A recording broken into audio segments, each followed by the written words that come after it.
Inflasi sepanjang bulan Februari kemarin tercatat di angka 2,75%, Saudara. Nah, kita lihat ya pergerakannya, trennya gimana sih inflasi ini?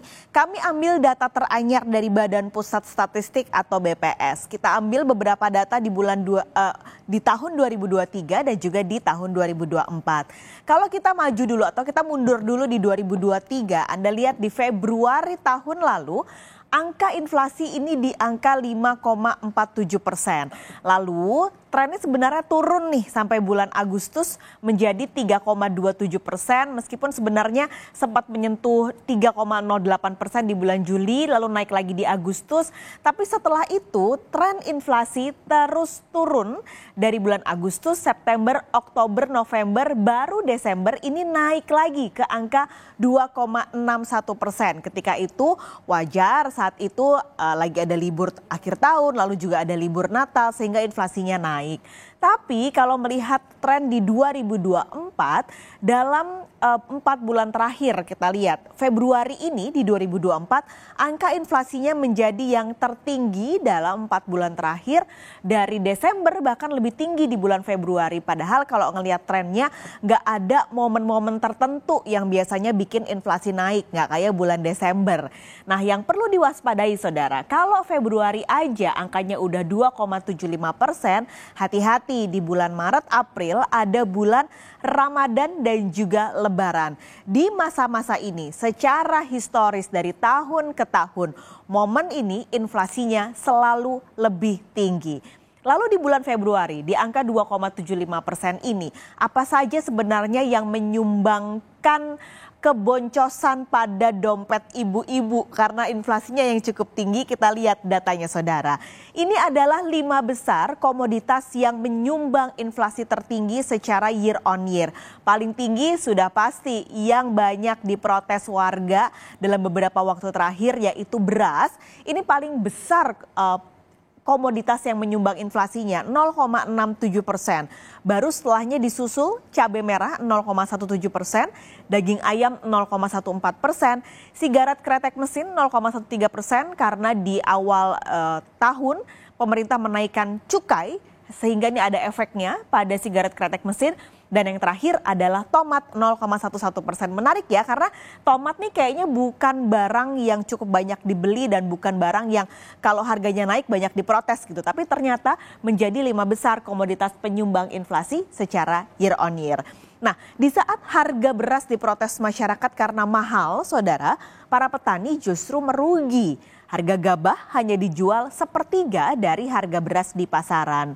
Harga gabah kering giling kini dijual di kisaran Rp5.700 hingga Rp6.500. Sementara harga beras di pasaran saat ini dijual dengan harga rata-rata Rp17.000 per kilogram. Apalagi saat ini sudah mulai musim panen, meski sebenarnya harga jual gabah tahun ini lebih tinggi dibanding tahun lalu, namun tetap saja harganya tak sebanding dengan harga jual beras di pasaran. Para petani berharap pemerintah tidak akan impor beras karena musim panen sudah tiba.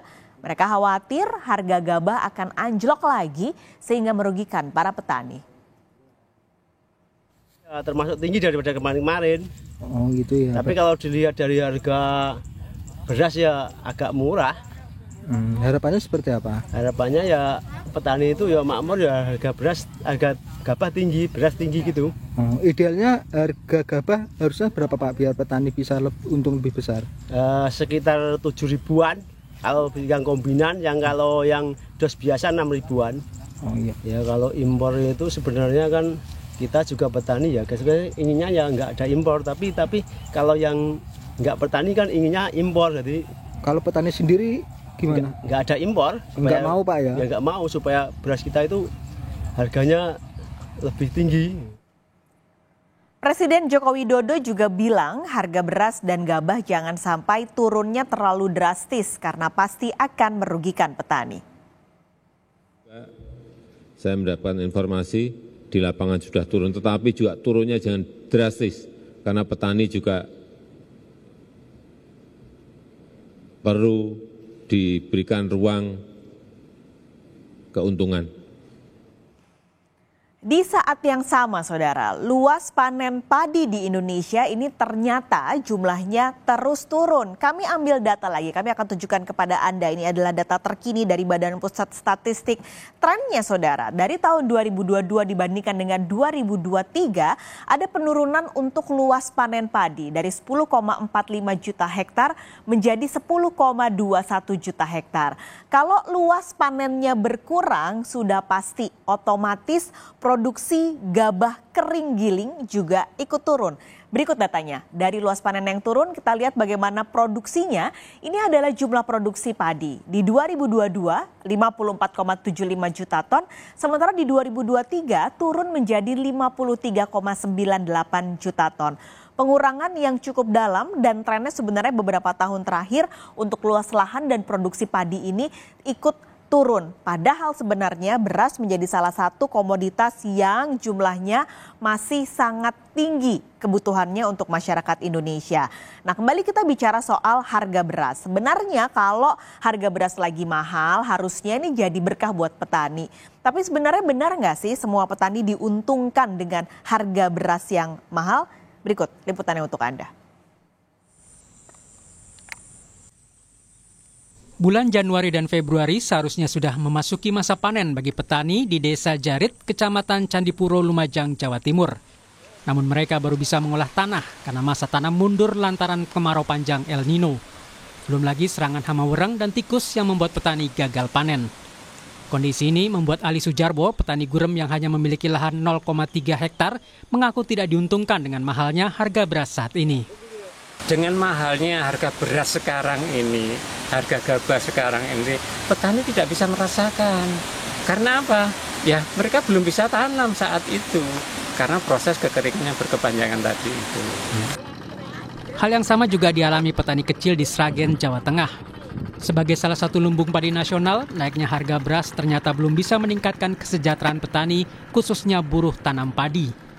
Suwarni, warga desa Bener, Kecamatan Ngerampal, mengaku sudah 20 tahun menjadi buruh tani di lahan milik tetangganya.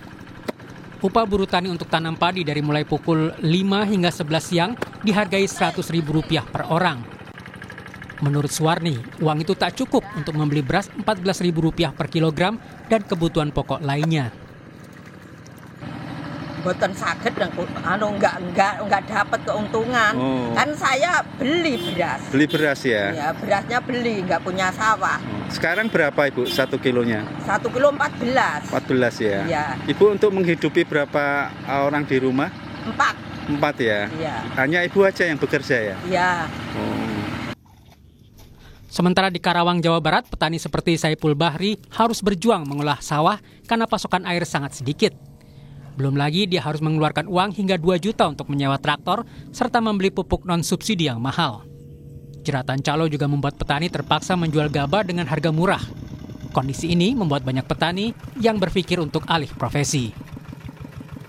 Ya makanya mau tidak mau ketika misalnya kita udah jadi petani, ya secara otomatis kita bakal manjang, terkecuali misalkan ada proyek perumahan atau misalnya pabrik dijual mahal, ya otomatis mungkin ada. Sekretaris Dinas Pertanian dan Ketahanan Pangan Kabupaten Karawang, Edi Suryana, berjanji akan memperbaiki pasokan air dan ketersediaan pupuk bagi petani. Pemerintah sudah menyiapkan 14 triliun ya untuk pupuk bersubsidi, dan insya Allah ini akan segera cair dan memang diprediksi kurang lebih bulan April sudah bisa diterjunkan untuk para petani di musim berikutnya. Itu. Kenaikan harga beras yang terjadi belakangan ini ternyata tidak membuat pendapatan petani kecil ikut naik. Pemerintah harus mencari cara untuk mendahulukan kesejahteraan petani. Tim Liputan Kompas TV.